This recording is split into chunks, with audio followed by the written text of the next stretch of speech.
Hello guys, CSK அணி மீண்டும் ஹோமில் இன்றைக்கி ஒரு தோல்வி அடைஞ்சிருக்காங்க. இன்றைக்கி தோற்றதுக்கு முக்கியமான காரணம் பேட்டிங் தாங்க சொல்லணும். பவுலிங் கூட நல்லா போட்டு 180க்குள்ளே ரெஸ்ட்ரிக்ட் பண்ணிட்டாங்க. பட் ஆனால் பேட்டிங்கில் சிஎஸ்கே 2019 தொடருது. அந்த ஒரு விஷயம் மட்டும் நாங்கள் 180க்கு மேலே சேஸ் பண்ண மாட்டோம்ப்பா அப்படின்னு நிற்கிறாங்க. இதுக்கு முக்கியமான காரணம் பவர் பிளேயில் ஒரு ஹிட்டிங் கிடையாது. பேட்டிங்கில் ஸ்ட்ரகிள், ஓப்பனிங்லேருந்து எல்லாருமே ஸ்ட்ரகிள் பண்ணுறாங்க. பேட்டிங்கில் காம்பினேஷன் என்ன தான் மாற்றி போட்டாலும் அந்த ஒரு கிளிக் மட்டும் சிஎஸ்கேக்கு ஆக மாட்டேங்குது. பேட்டிங் பொறுத்த வரைக்கும் ஏதாச்சும் ஒரு யங்ஸ்டரை தூக்கி போட்டிருக்கணுமா டீமுக்குள்ளேன்னு இப்போ யோசிக்க தோணுது. பட் அவங்க ஆக்ஷன் டேபிளே அதை யோசிச்சுருந்துருக்கணும்.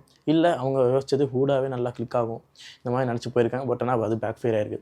விஜய் சங்கர் இன்றைக்கி 50 மேலே ரன் அடிச்சிருக்காரு. பட் ஆனால் எவ்வளோ கேட்ச் விட்டாங்க, எவ்வளோ ஸ்லோவாக ஆடினாருன்றதை நீங்கள் யோசிச்சு பார்க்கணும். கொஞ்சம் அந்த 50 ரன்னை கொஞ்சம் 10 பாலுக்கு முன்னாடியே கொஞ்சம் ஃபாஸ்ட்டாக அடிச்சிருந்தா சிஎஸ்கே இன்றைக்கி வெற்றி அடைகிறதுக்கு நிறைய வாய்ப்புகள் இருக்குது. ஏன்னா தோற்றது வெறும் 28 ரனில். யாராச்சும் ஒருத்தர் கொஞ்சம் ரன்னை ஃபாஸ்ட்டாக அடிச்சிருந்தா, கொஞ்சம் அக்ரெஷனை காட்டியிருந்தா சிஎஸ்கே இன்றைக்கி ஜெயிச்சிருக்கும். பட் அந்த பேட்டிங்கில் இன்டென்ட் இல்லாதது தான் சிஎஸ்கே அன்றைக்கி ஒரு தோல்விக்கான ஒரு முக்கியமான காரணம். ஒரு பவர் ஹிட்டிங் ரன்ஸை அடிக்கிறதுக்கு யாரும் கிடையாது.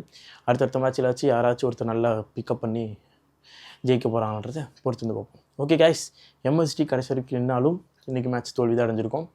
எம்எஸ்டி அவர் இப்போதைக்கு ரிட்டையர் ஆகலைங்க. ஜஸ்ட் ரூமர்ஸ் தான். அது எப்போ ரிட்டையர் ஆகுன்றது தெரியலை.